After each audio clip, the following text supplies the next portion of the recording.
सासूबाई.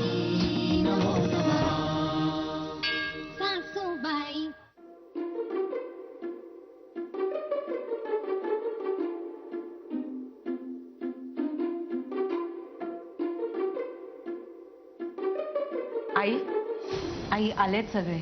काय सांगायचं होतं तुम्हाला?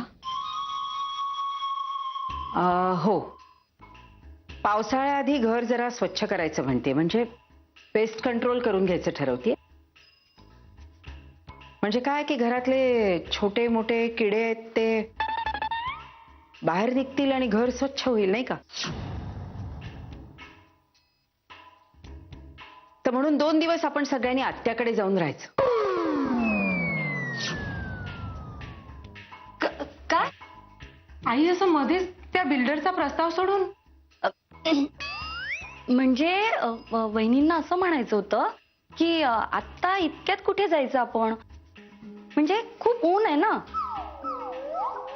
आई मी काय म्हणतो, आपण ना पेस्ट कंट्रोल पावसाळ्यात करतो. पावसाळ्यात जाऊया ना आत्याकडे. नको, पावसाळ्यात पण नको. अरे ते आखाडा असतो ना, तो पाऊस पडल्याने पावसाळ्यात करतो आपण पावसाळ्यातच पेस्ट कंट्रोल करतो. मला माहिती करणार, मला कळत ते करूया ना. नाही, मला तुला जिजू मोठा बाय, जिजू जिजू जिजू जिजू शिवनानी, तो करतो पेस्ट कंट्रोल. शिवनानीला काय सांगायचं नाही, ते आमचं आम्ही बघू जिग्गी.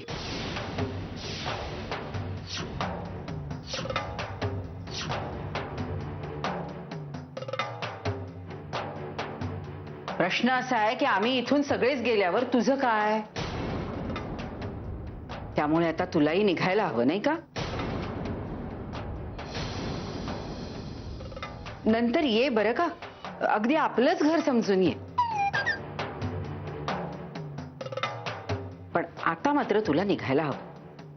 गॅस चांगली चाल्या मला बाहेर काढण्याची. जिग्गी काय बोलतोयस तू? बघ नाही गॅस, मी घरामधून बाहेर जायला पाहिजे ना, म्हणून हे सगळे चाललंय. पेस्ट कंट्रोलनी 2 दिवस गावी जायचं समधी खोटे आहे. बरोबर ओळखलंस. जसं तू इथे बिझनेस साठी म्हणून आलायस हे खोटं बोललास ना,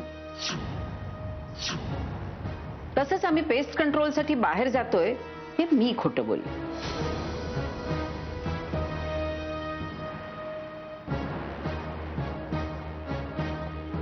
चांगली चाल्या मला घरामधून काढण्याची. तुला घराबाहेर काढण्यासाठी नाही, हे घर वाचवण्यासाठी.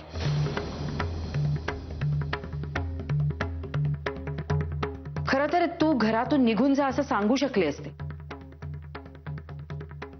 पण आमचे संस्कार तसं वागायला आम्हाला सांगत नाहीत.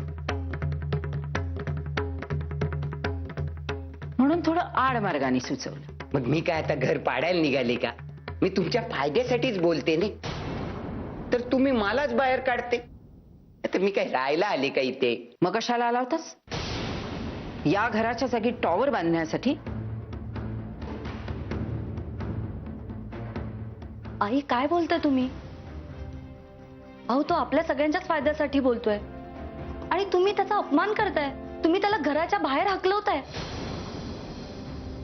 आणि आई, त्याचा एवढा मोठा बिझनेस आहे, तो कशाला असं करेल?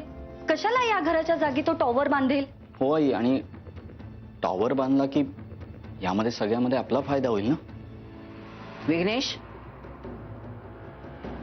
आपण त्याबद्दल नंतर बोलू. जा, याला स्टेशनवर सोडून ये. Don't take otherwise. स्टेशनवर सोडण्याची काय गरज नाही, मी जाते एकटे. कॅश, जग्गू दादा खरंच चाललेत. आता आता काय होणार ग?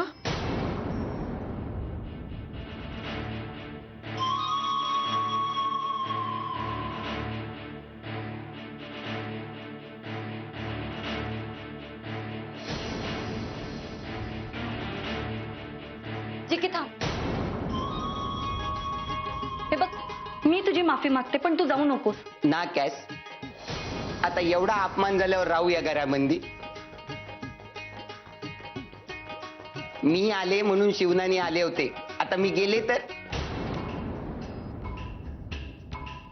शिवनानीला कळले तर मला अपमान करून हाकलले तुम्ही तर नाही, ते त्यांना कळणार नाही. आणि तूही सांगू नकोस. नको, मी निघालो कॅश. थांब जिग्गी.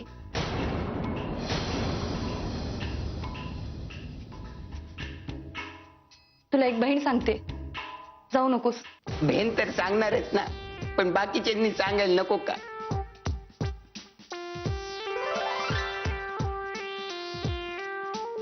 जिगी थांब.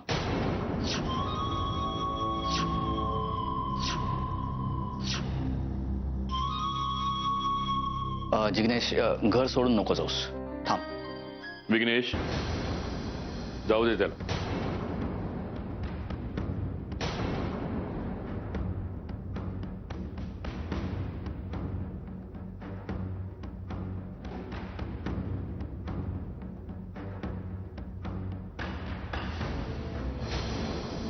जाऊ दे त्याला. आबा हो, आपला पाहुणा आहे तो, असं कसं घालवायचं? माहेरी किती चर्चा होईल. अहो आबा, त्यांनी टॉवरची ऑफर दिली आहे, त्यात काही चूक नाहीये ना? ही ऑफर नाहीये, हा सापळा आहे. हा जिगी आणि तो बिल्डर शिवनानी दोघेही एकमेकांना सामील आहेत. सामील नाही आबा, एकमेकांना ओळखतात असं म्हणा. आणि त्याचमुळे एवढी मोठी ऑफर दिली ना आपल्याला, मार्केट रेटहून जास्ती. दादा काहीतरी बोल ना. बोल ना. प्रथमेश, तुलाही असंच वाटतं की ही जी ऑफर आहे ती आपल्या सगळ्यांच्या फायद्याची आहे? नाही हो, म्हणजे काय हरकत आहे ना, जर टॉवर इथे म्हणजे सगळ्यांनाच वेगळं घर मिळेल, तिघाही भावांना, आणि आपण एकत्रही राहू ना तसं पाहिलं तर. हो, पण आता सुद्धा आपण सगळेजण एकत्रच राहतोय की.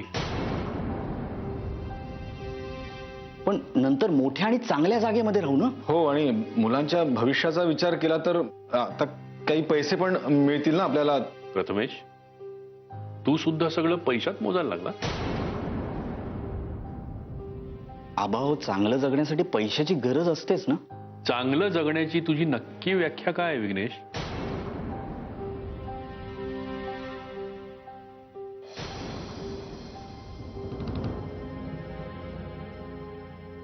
मोठा बंगला, पैसा अडका, नोकर चाकर, गाडी. प्रगती. आणि आबा, जर चांगल्या मार्गाने पैसा मिळून प्रगती होणार असेल तर काय हरकत आहे ना. नुसती श्रीमंती म्हणजे प्रगती नाही प्रथमेश. श्रीमंती म्हणजे प्रगती नसेल तर मग प्रगती म्हणजे काय आबा?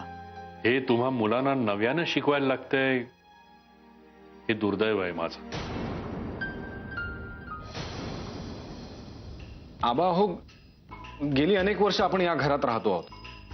म्हणजे तुम्ही हे घर बांधलं, तुम्ही इथे संसार केला, आम्ही इथे जन्म घेतला, आमचे संसार झाले आणि आता आमची मुलं पण झाली. आता त्यांनी याच घरात राहायचं का आबा? मग अरे पण वाईट काय आहे त्यात?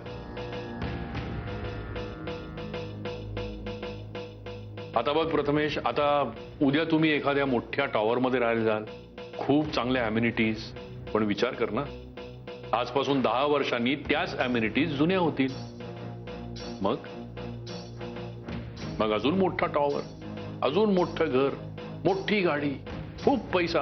मग त्यानंतर 10 वर्षांनी अजून मोठा टॉवर, अजून मोठी गाडी, अजून खूप पैसा.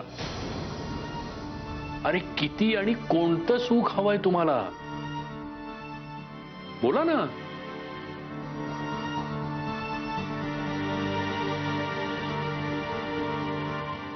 अरे ऋषीने मीरा आवी गयो. मी जिग्नेश, कॅशचा भाऊ. हम शादी में मिले थे ना. ऋषी, मीरा, बरं झालं तुम्ही आलात. बघा ना, इथे तुमच्या थोरल्या भावांच्या डोळ्यावरती पैशाची झापडं चढली.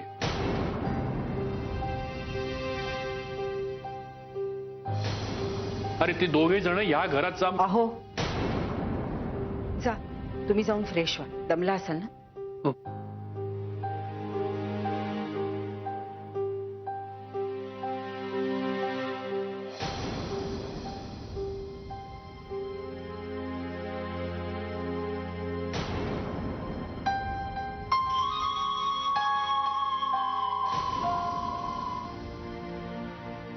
आई काय झालंय?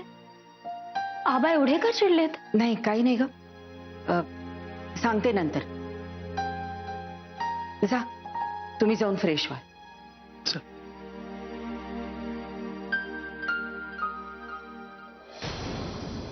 येऊ का?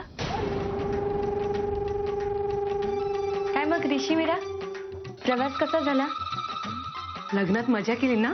धावपळ तर झाली नाही ना? वहिनी ऐका ना. हं? बाहेर नेमकं काय चाललं होतं आम्ही आलो तेव्हा? वहिनी हे पाप, आम्हाला माहितीये घरात काहीतरी झालंय. काय झालंय? आबा का रागवले होते? खरं म्हणजे मी तेच सांगायला आले होते. म्हणजे तुम्ही तरी आमची बाजू समजून घ्याल. हो ना. हे बघा, तुम्हालाही मुलं होणार आहेत, तुमचंही कुटुंब वाढणार आहे.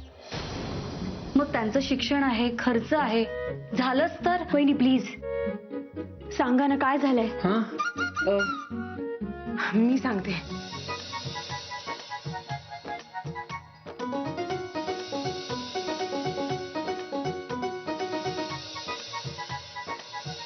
आता तुम्हीच सांगा, या सगळ्यात आपला फायदा आहे की नाही?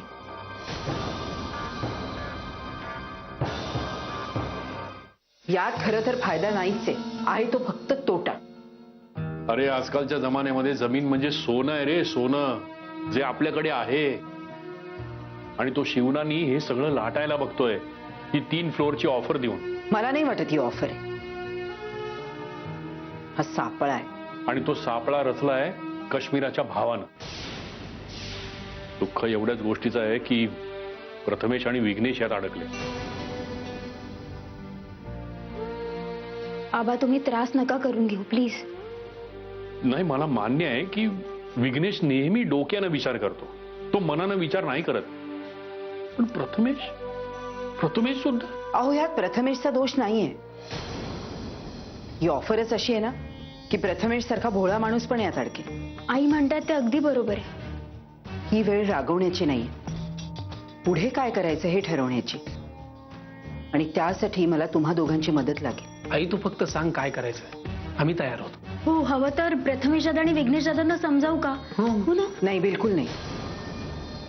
उलट तुम्ही त्यांच्या म्हणण्याला दुजोरा द्या. काय गायत्री, अगं काय बोलतेस तू हे? हो, अहो शिवनानीनी त्यांना जे स्वप्न दाखवलंय ना ते आपण सांगून आपण समजावून नाही तुटणार. त्यासाठी आपल्याला अंधार दूर करायला हवा आणि शिवनानी आणि जिग्गीच्या प्लॅनवर उजेड पाडायला हवा. तरच आपल्या प्रथमेश आणि विघ्नेशला कळेल की ते दोघं आपली कशी फसवणूक करतायत ते. आणि हे काम मी करेन. ऋषी, मला जरा शिवनानीचा नंबर शोधून दे. हो देतो. चल. मोठं घर. काय मजा येईल ना वहिनी. मी तर त्या घरात आहे ना. वहिनी कुठे लक्ष तुमचं? अहो गॅस बंद करा ना. हो, विसरलेच. कॅश, मोठ्या स्वयंपाकघरात काम करताना किती मजा येईल ना. मी तर 4 गॅसवर 8 पदार्थ बनवेन. आणि मी तर मोठ्या हॉलमध्ये मोठ्या स्क्रीनवर पिक्चर बघत बसेन. काय मजा येईल. वहिनी, अहो आपल्याकडे एवढे पैसे येणार आहे, मग तुम्ही जेवण का बनवाल? आचारी ठेवा, आचारी. मी तरी तेच करणार आहे. हे तुला बरं सुचता. मी पण आचारी ठेवेन. नाही पण ह्यांच्यासाठी स्वयंपाक मीच बनवणार. आमच्या यांना माझ्याच हातचं आवडतं ना. पण स्वयंपाकघरात कोपऱ्यात ना माशांची बरणी ठेवेन. बरणी? हा वहिनी, त्याला बरणी नाही म्हणत, त्याला फिश टँक म्हणतात. Fish tank. तेच ते ग. अहो वहिनी, तुम्ही येऊन जाऊन त्या किचनच्या काय गप्पा मारत बसलायत? इथे आपल्याला एका टॉवरचा अख्खा मजला मिळणार आहे प्रत्येकाला. आहात कुठे? हो ग, खरंच ती मज्जा येईल ना. पण आबा हो म्हणतील तेव्हा ना. तेही खरंच आहे म्हणा. आणि त्यात आता ऋषी आणि मीराचं मतही महत्वाचं आहे. त्यांनी आई आबांना साथ दिली तर सगळं काही फिनिश्ड. कॅश, असं अशुभ नको ग बोलूस. अहो अशुभ नाही बोलते, खरं तेच बोलतेय मी. बघा मी जे बोलते ना आता तेच होणार. त्या दोघांनी आई आबांना साथ दिली की झालं, सगळं संपलं. बघा ना आता एवढा वेळ झालाय, ती दोघं आई आबांच्या रूम मध्येच आहेत. काय गप्पा मारतायत देव जाणे. कॅश मगापासून अशुभ का बोलतीयस तू? हो, काय अशुभ बोलतायत त्या? अगं ही ते म्हणजे जेवण काय बनवायचंय ना ते बोलत होतो मी. काय मग मीरा, लग्नाच्या गप्पा मारत होतीस का? हा, आम्हाला पण सांग ना, काय बोलत होता तुम्ही? आपलं किचन खूप लहान आहे ना. अय्या अय्या, मीरा लहान आहे ना, लहान आहे ना, लहान आहे बघ. कॅश हा बरोबर, लहान आहे, लहान आहे. अगं मीरा, किचन आता खूप मोठं होणार आहे. किचनच काय, आता बेडरूम, हॉल सगळं सगळं काही मोठं होणार आहे. प्रत्येकाला एक एक फ्लोर मिळणार आहे. शिवनानीची ऑफर स्वीकारली तर ना, म्हणजे ती ऑफर माहितीये आणि मला ती मान्य पण आहे. आवडली. हो, मी सांगू का, मला ती ऑफर इतकी आवडली आहे, ऋषी आबांना तेच समजवायला गेलाय की ही ऑफर आपल्यासाठी किती फायदेशीर आहे. आबा अजून ऐकत नाहीयेत. ऐकतील ऐकतील, आता ऐकतील. आता तुम्ही दोघेही आमच्या बाजूने आहात ना, मग नक्की ऐकतील. अगं मीरा, मी काय म्हणते, आई तुझं ऐकतात, तू आईनं पटव ना. काय ग, कशासाठी मला पटवायचे काशी? काय नाही आई, ते जेवण काय बनवायचं ना ते बोलत होते मी. तुम्ही तिघी एकत्र येऊन जे बनवाल ते आम्ही दोघं खाऊ, आणखीन काय. बरं, मी तासाभराकरता बाहेर जाऊन येते. उशीर होणार असेल तर फोन करेन.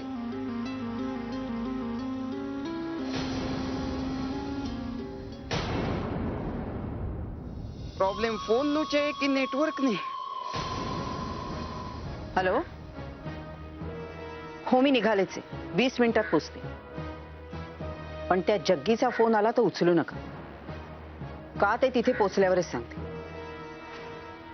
ठीक आहे.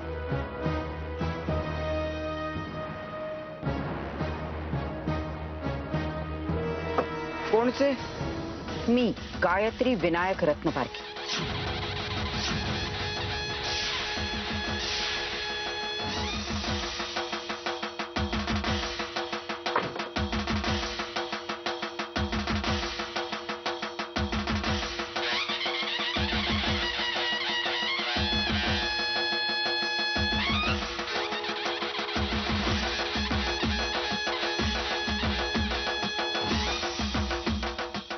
તું છે?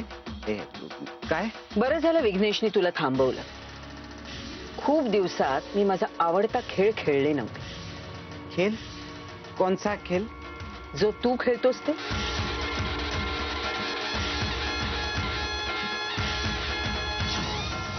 तोच माझाही फेवरेट गेम आणि माझा जिंकण्याचा रेशो 100%.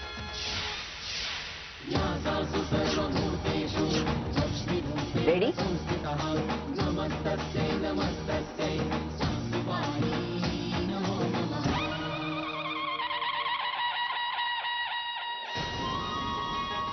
ते बाईला बघितले की भीतीच वाटते मला. एकदम डेंजर बाई. शिवनानी सेठ फोन का नाही उचलत है?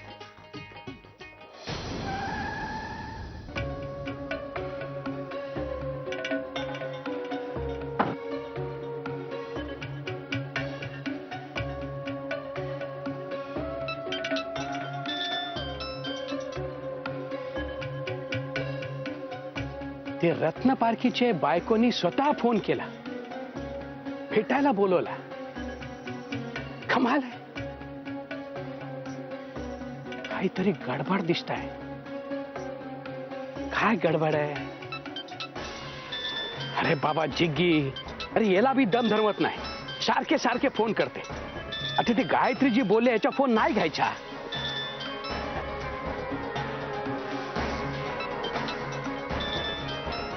ये